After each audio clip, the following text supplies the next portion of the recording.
Hadis riwayat Abu Daud di kitab yang sama. Ada dua jenis doa puasa yang disampaikan di sini.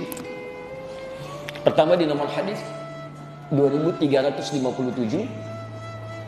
Yang kedua nomor selanjutnya 2358. Sebentar.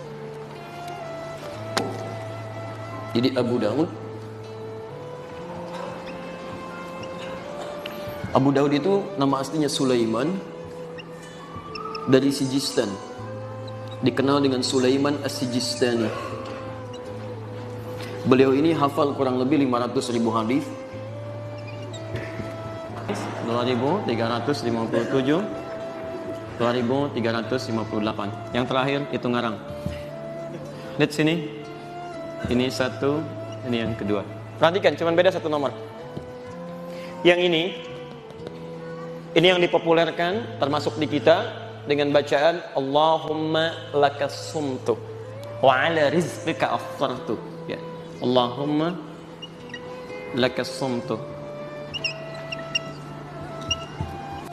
wa ala rizqika aftartu.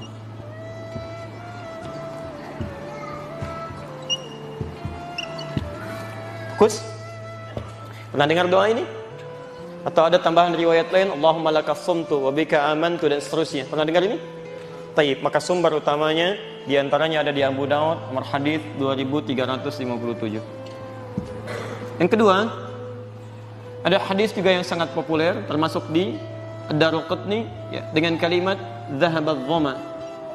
Ya, dhahabadh dhama'u wabtallatil 'uruq, wa thabatal ajru insyaallah.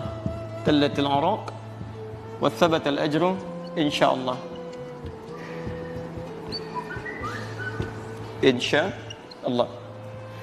Dua doa ini kalau kita lihat rujukannya tersebut dalam kitab yang sama, hanya beda satu nomor, tapi nanti dengan penilaian yang berbeda. Yang ini diperselisihkan oleh ulama. Ada yang berpendapat bahwa riwayatnya sahih, walaupun juga ada hadis-hadis lain yang serupa yang nilainya lemah, dhaif. Cuma dalam kaidah ketika dhaif bertemu dengan syahid yang lainnya maksudnya menguatkan. Ya, misal ada di sini 3 orang, satu orang lemah ingatan, yang satu ingatannya sedang, yang satu ingatannya kuat. Bertemu 3 orang ini menyampaikan isi yang sama walaupun dengan substansi, walaupun dengan kalimat yang berbeda. Yang satu mengatakan, tadi Ustadz Adi mengatakan ada di hadis riwayat Abu Daud, nomor hadis misalnya saya sebutkan yang ini 2357. Yang kedua mengatakan nomor hadis 2357 kata Ustadz Adi. Yang ketiga mengatakan di Abu Daud ada doa puasa yang Allahumma lakas sumtu. Isinya sama tidak? Cuma dengan kalimat yang berbeda. Paham sampai sini? Baik, maka pendapat pertama mengatakan bahwa doa ini pun bisa digunakan, dipandang baik karena dikuatkan oleh dalil-dalil yang lainnya, walaupun statusnya diperselisihkan. Ada yang menyebut di sini sahih, ada yang menyebut di sini dhaif. Paham sampai sini? Baik, ini satu. Yang kedua, doa yang ini juga tercantum dalam Abu Daud, termasuk di beberapa kitab yang lainnya. Statusnya ini tidak diperselisihkan, sepakat di dalamnya bahwa dia sahih statusnya. Tidak banyak masalah di sini. Ini sahih, tidak banyak persoalan. Ya, jadi tidak diperselisihkan.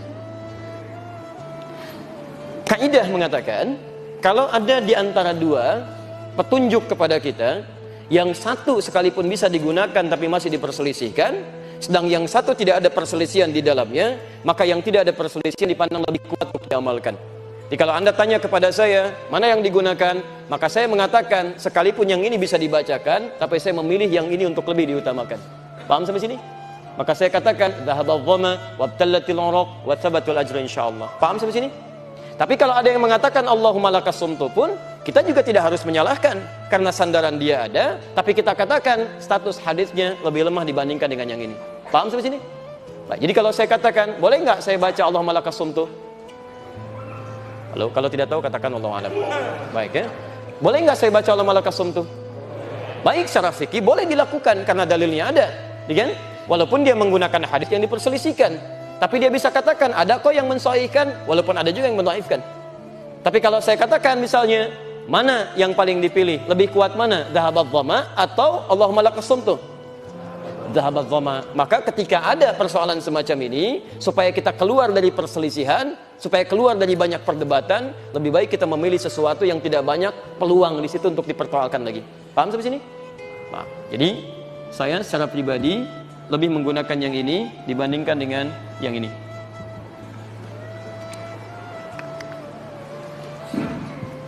Jelas di sini?